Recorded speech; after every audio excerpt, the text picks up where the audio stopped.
What's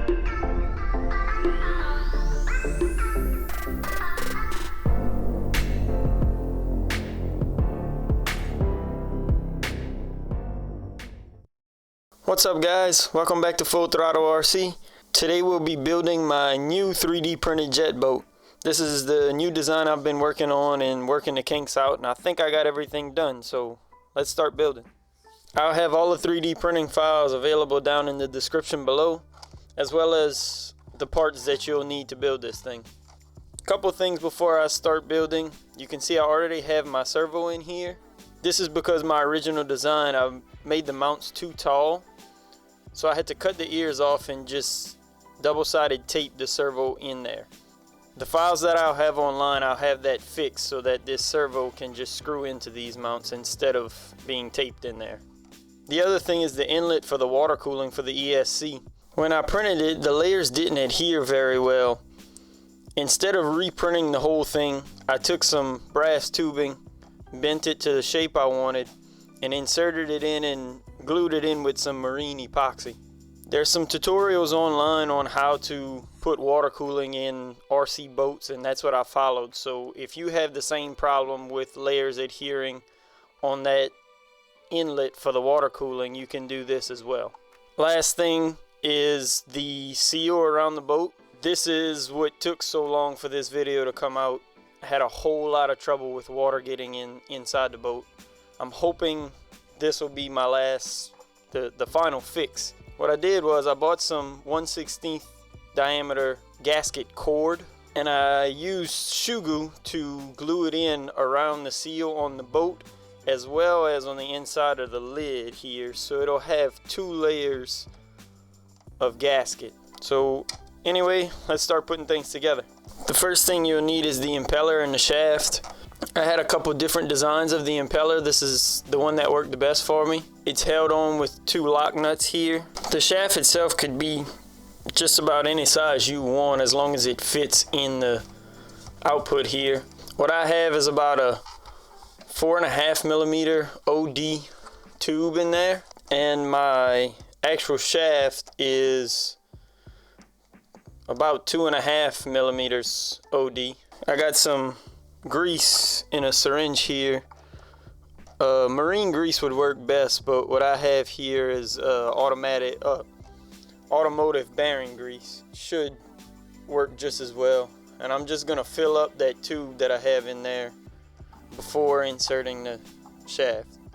Put a little bit on the shaft itself, and then the shaft can be inserted. It'll push out a good bit of grease. I'm going to spin that around a few times, make sure the grease is covering it pretty well, and then we're on to the next step. So next up, for mounting the motor, this is the original mount from my mini RC boat. I did design one that can be 3D printed as well for those who don't have this mount already. I'm just not 3D printing it as I don't need to. To connect the motor to the output shaft, I machined this little aluminum coupler here. This can be designed and 3D printed, or I'm sure you could probably even buy them online. Basically, it slides on like that. Slides onto the shaft, and then the 2 set screws can be tightened down. I'm actually going to secure the motor first and then tighten them down.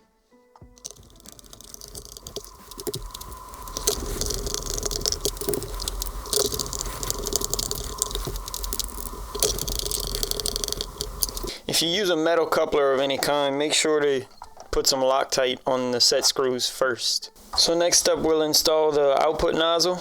I have this little gasket made here out of some gasket material, but you could also just use some silicone for this. The gasket goes there, and then the nozzle is installed on top of it.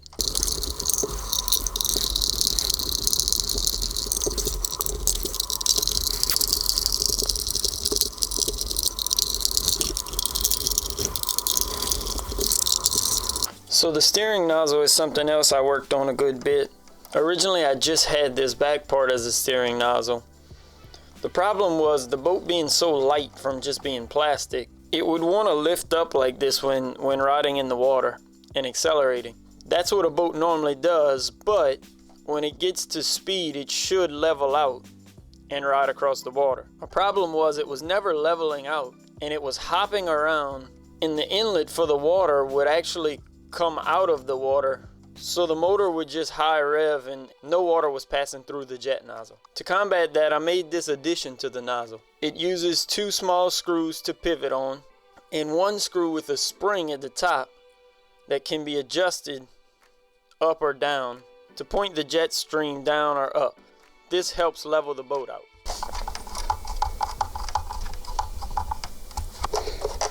You want to make sure not to over tighten these 2 screws so that the steering nozzle can actually rotate around them.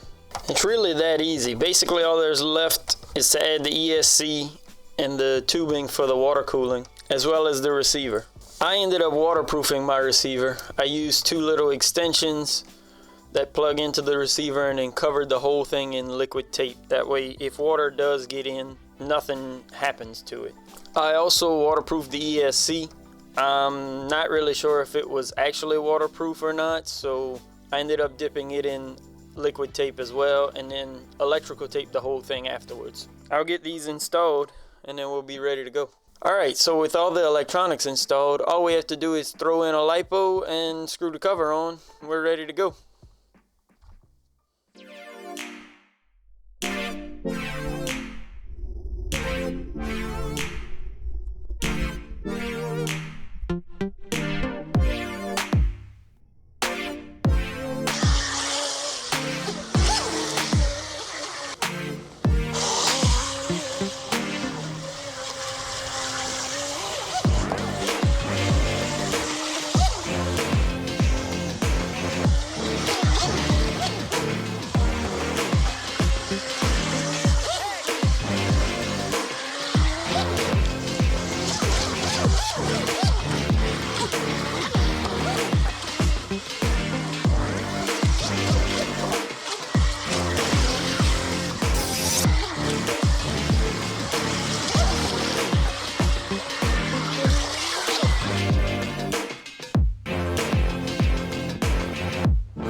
So I'm pretty happy with this design now. As you saw, it runs pretty good for a small pool jet boat. It'll still come out the water a little bit and high rev the motor like I talked about, but it does a whole lot better now. It still leaks a little.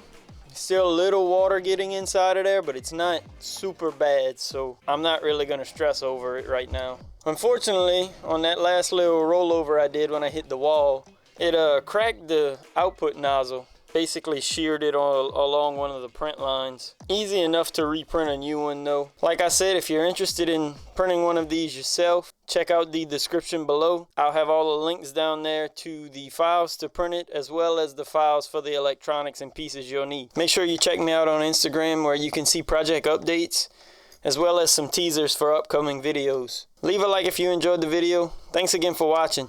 Peace.